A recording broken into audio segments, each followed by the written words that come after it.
আসছে ৯ লাখ কোটি টাকার বেশি বাজেট অর্থের যোগানে বড় ভরসার জায়গা ধরা হচ্ছে আন্তর্জাতিক মুদ্রা তহবিল আইএমএফ সহ অন্যান্য দাতা সংস্থার ঋণ। তবে বিপত্তি শুরু হচ্ছে আইএমএফ এর চলমান ঋণ কর্মসূচি থেকেই।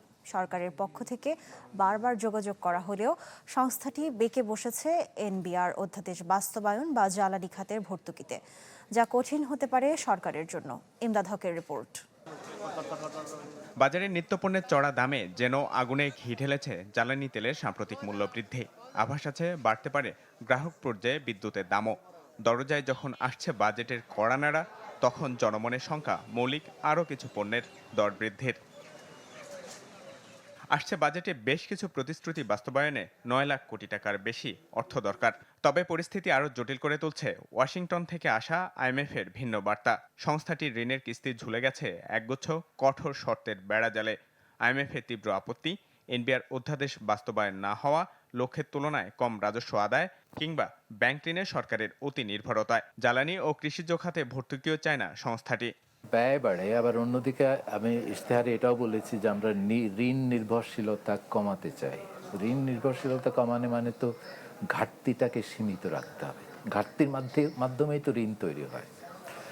তো ঘাটতি সীমিত রাখা, ব্যয় বাড়িয়ে, তাহলে তো আপনার রাজস্ব আদায় বাড়াইতে হবে। এই তিনটা জিনিস, অঙ্কটা আপনার কঠিন অঙ্ক, এটা মেলানো হবে প্রথম চ্যালেঞ্জ।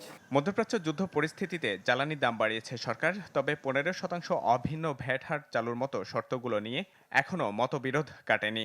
রয়েছে এনবিআর অধ্যাদেশ বাস্তবায়ন না হওয়ার অসন্তোষ। আবার আশঙ্কা ২০২৭ সালের মধ্যে জ্বালানি সহ সব খাতের ভর্তুকি শূন্যে নামিয়ে আনার যে প্রতিশ্রুতি ছিল সরকারের, তা বাস্তবায়ন করতে গেলে আরও লাফ দিতে পারে মূল্যস্ফীতি। তাই সরকারের পক্ষ থেকে বারবার যোগাযোগ করা হলেও মিলছে না এসব ক্ষেত্রে কোনো ইতিবাচক সাড়া। সরকার ডলারের সংকটটা কমানোর জন্য এখানে ডেফার পেমেন্ট বা G2 যে বাইলেটারাল এগ্রিমেন্টের মাধ্যমে ডলারের উপরে প্রেশারটা কমাতে পারে।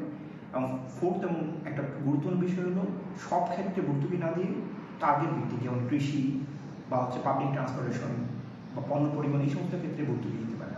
ঋণের মধ্যে সুদ পরিশোধের একটা অংশ আছে, আবার মূল ঋণ ফেরত দেওয়ারও একটা অংশ আছে। এখন এই ব্যাপারে আমরা ব্যক্তিগত জীবনেও যেটা করি, যার কাছ থেকে ঋণ গ্রহণ করেছি তার সাথে একটা আলোচনা করা দরকার যে এটাকে আমি পুনর্বিন্যাস করতে পারি। তো ডলার পেতে হলে আমাকে কি করতে হবে? আমাদের রপ্তানি বাড়াতে হবে, আমার যে বৈদেশিক মুদ্রার আয় বাড়াতে হবে, আমাদের যে সমস্ত শ্রমিক কাজ করছেন তাদের কাছ থেকে যে তারা যে টাকাটা পাঠান তাদেরকে প্রণোদনা দিতে হবে ওই টাকা বাড়ানোর জন্য। বর্তমান সময়ে এইগুলো কিন্তু খুব সীমিত। অর্থনৈতিক বিশ্লেষণ বলছে কঠিন হয়ে পড়বে আইএমএফের সন্তুষ্টি ছাড়া অন্যান্য দাতা সংস্থার কাছ থেকে প্রস্তাবিত ৩১৫ কোটি ডলারের বড় তহবিল পাওয়ার বিষয়টি। ইমদাদ হক, চ্যানেল 24, ঢাকা।